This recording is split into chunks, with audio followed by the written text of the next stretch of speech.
Hello friends and welcome to the Slowest Sim Driving channel on YouTube. It's Controller Wars again. You know what that means? Another controller going around the Nordschleife with the Aston Martin. Will it be as fast as the wheel? Will it be as fast as the previous controllers that have run? Today's contender is the Nacon Compact controller for the PS4. This is the compact wired controller. You know it's a Nacon when you see the Nacon logo here. Although this is called a compact controller, it's not compact in the same way as the Hori Mini is compact. This is still quite a decent sized controller. But it is smaller up top than other PS4 and PS5 controllers, although this is actually compatible with PS5 games. One of the things I like about this controller is the thumb triggers here. Because the controller is compact, these actually, I don't know how to display this, these actually run off the sides. So you're almost pressing the triggers from the sides rather than the top. And that's one of the ways they're able to get the size of the controller down. As always, with it being a controller, we'll use the automatic transmission so that buttons can't be blamed for anything. Because you know how it is. To compete with the Sony DualSense, the Nacon has to beat a 652.55, and to compete with the wheel, the Nacon has to beat a 643.25. How's it going to do? Is this as good as a DualSense? We're about to find out. Oops. Just be careful of that throttle though. As with previous runs, I'm going to do a cycle lap, just to set a time. And then we're going to do a fast lap, or not necessarily fast, because I'm not a fast driver, but a pushing lap. And then I'm going to go for an absolute all-out stonker of a lap.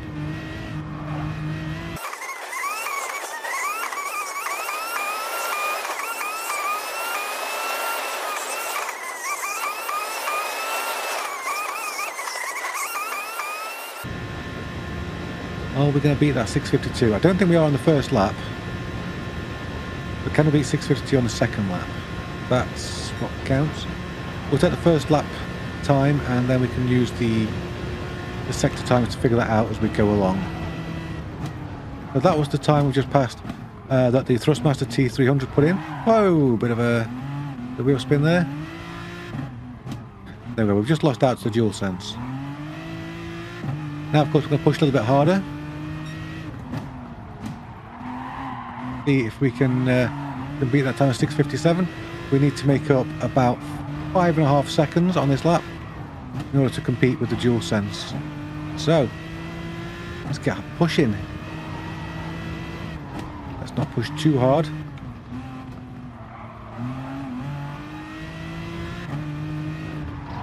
Okay, you've probably often seen me bin it in this bit. Oh, nearly did it again. It's all right. Held it together. Lost a tenth or two. Not going to lose any sleep over it because we are already doing well to be up on our previous time. There we go, 3 seconds faster already. Let's not make too much of a mess of it. I think some of that is down to me just getting used to the controller, the way it feels on the first lap.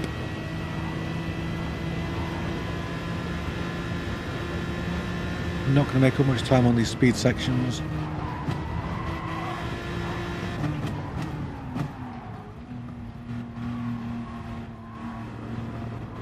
There we go. We're slow through there, smooth but slow. That's interesting. I need to be on it a little bit more than that, I think. Here we go. Oh, that was tight. Up to the edge there.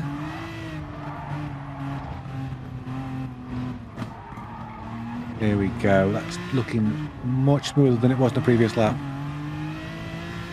And although we've lost a little bit of time there, we're starting to claw that back. So I'm not going to lose any sleep over it.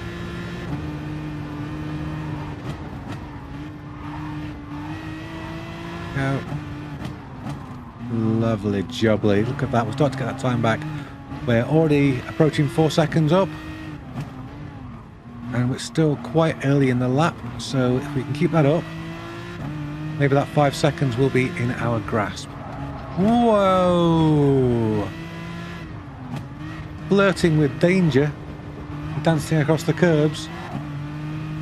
That shook my confidence a little bit, and the confidence is shook, the times get slower.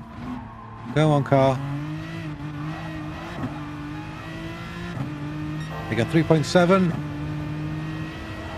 Looking for 5.5. We really want to be making any kind of impression on the Sony controller. To see if I'm not talking much or making much sense. This is where we had a little bit of an instant in the previous lap, and that has bought us a lot of time. If we can keep this up, this is going to be a new fastest controller. It's not going to encroach on the time set by the wheels. I think the wheels set times so much higher because I'm so much used to the paddle shifters on those. I don't think that made much sense. Grammar-wise, I was very busy concentrating. That's one of the dangers of doing this, I suppose. I need to concentrate and talk at the same time. Otherwise, what's the point in doing the video? I'm not one of these people who can just do videos and it's just like a replay or something. I don't find those interesting. I don't find that they connect me. But I know that some people do like those. So it's good. Everyone has a different style of how they do things, how they do the videos. Right now we are approaching 7 seconds of on our previous lap. If it carries on like this, we're going to smash the time set by the Sony DualSense. A little bit of air there at the end of the carousel. Wasn't intentional, but it was fun.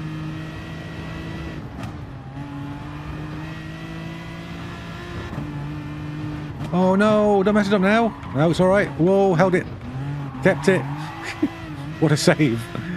I was impressed with that. 7.5 seconds up on the first lap, so that's grand.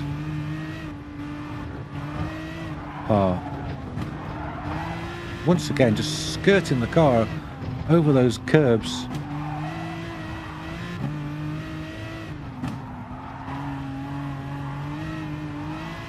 Yeah, not too certain about this part of the track. It seems like it should be a fast part of the track, but I'm never really certain what sort of speeds to go through. Maybe it's because it's so late in the track. By this point, my stress level's already right up. I'll tell you what, it's a good job I'm not a sniper, because I can't hit apexes. I probably can't hit anything.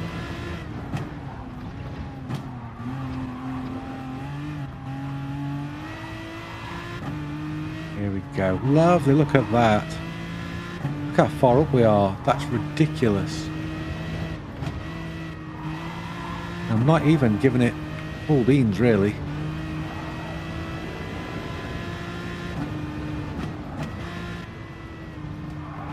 There we go. Lovely. Oh, too much beans. No! I've over beansed it. Okay, so... Oh, we're going to cut it really fine now. Too fine. Oh, that could have ruined the entire thing. Oh, no!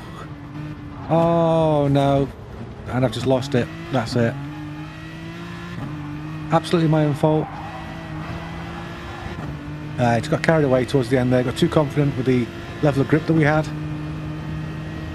Now we have to hope that the push lap is a really, really good lap. We did carry plenty of speed onto this. This back straight, it's not going to be enough. Oh, stupid. Look at that. We lost 4 seconds in sector 10. What an idiot. What an absolute idiot.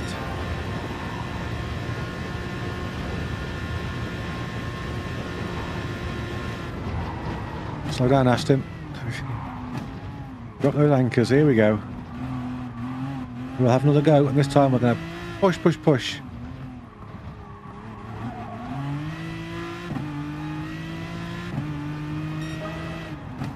Oh, rubbished it up on the first corner.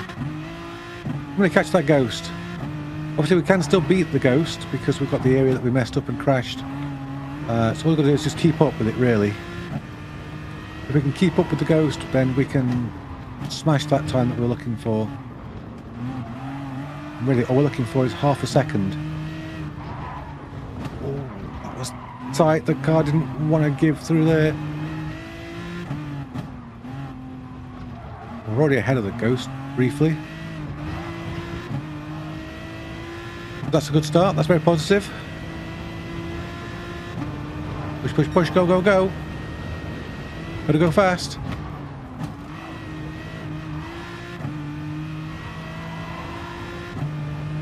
We are going fast. We are moving.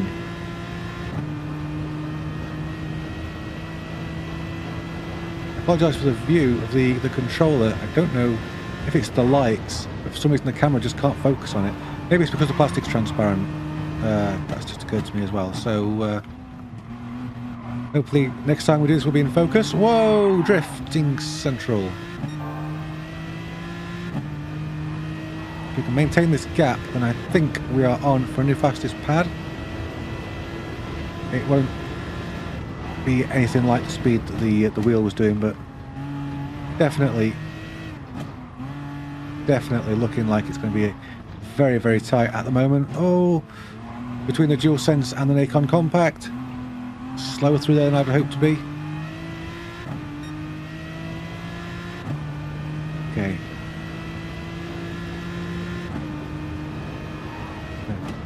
Not get carried away. There we go. Back up again. So we're to-ing and fro-ing. Which goes to show, I mean, I'm pushing now. There's a fine line between just, you know, driving hard and really pushing. I'm already seeing that now in action. We approach a second up.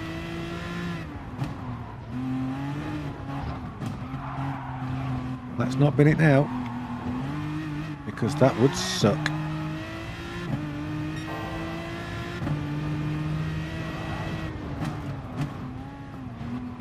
What matters is, of course, that we learn from our mistakes. As human beings, I think it's vital for us as a species, because it's something we just don't do. Nobody ever seems to learn from their mistakes, except for sim racers. You know what I'm talking about.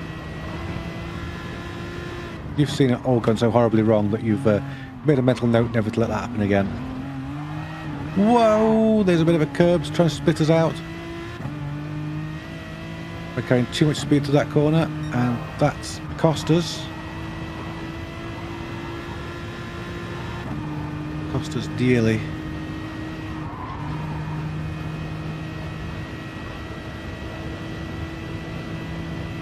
Still up, and this is our last attempt, so we're going to make it good.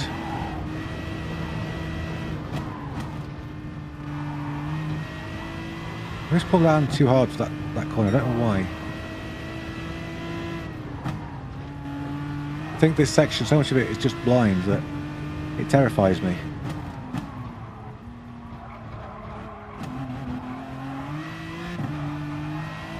When compared to the DualSense, the Nikon Compact doesn't have as much of a throw on the triggers.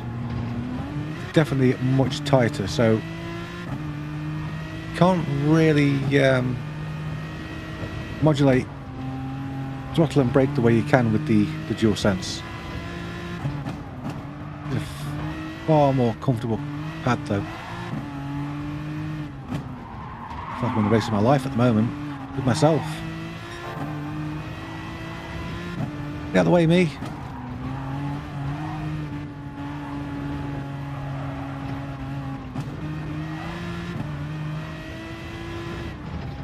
Oh, Ghost there distracted me. I just completely messed up my braking point. I had to keep the anchors on far longer than I wanted to.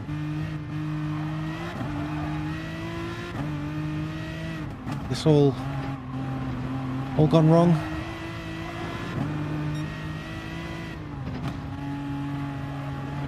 Oh, it's not looking good for me. It's not looking good at all.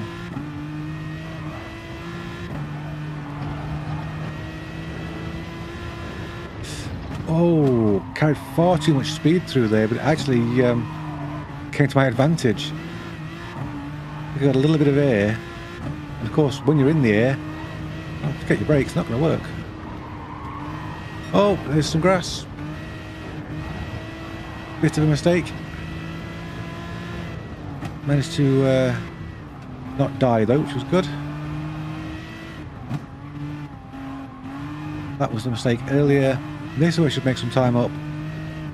Yeah, now you can see, because we just stayed with the Ghost, we're well ahead.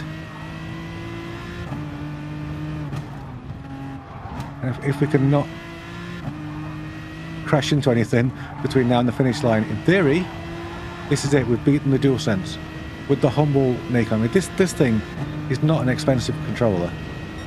I think they're about £40 to £50. I picked this up on sale for £25. So there's a big difference in price between this and the DualSense.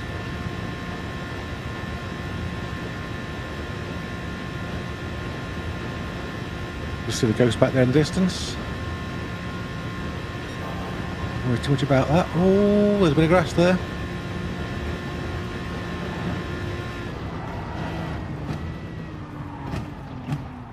And down we go. Managed to not crash into the wall, which was good. Don't mess up when you're accelerating out of this corner. And that is a 6:48. That is a pretty good lap for a controller when compared with the previous controller we tested. So what have we learned? Well, I'm still not as fast on controller as I am on wheel. We've learned that much. And also, we've actually opened up a can of worms because we've got a new question now. How important is the gear? Is this a fluke? Is this because I'm so familiar with the Nikon controller? You see, I play a lot of racing games on the Nikon controller. I don't on the DualSense. I normally use the wheel. So is it familiarity? I don't know. There's only one way we're going to answer this. You know what that is, right? We have to test more things. Well, we've tested a wheel in 2 configurations, and we've tested 2 controllers. So I think in our next video, we're going to test something which is neither a wheel nor a controller. Yeah, that sounds good to me. If you can guess what we're going to test, throw a guess down in the comments. Let's see if you're right. Until next time, thanks for watching the video. Thank you to my amazing Discord.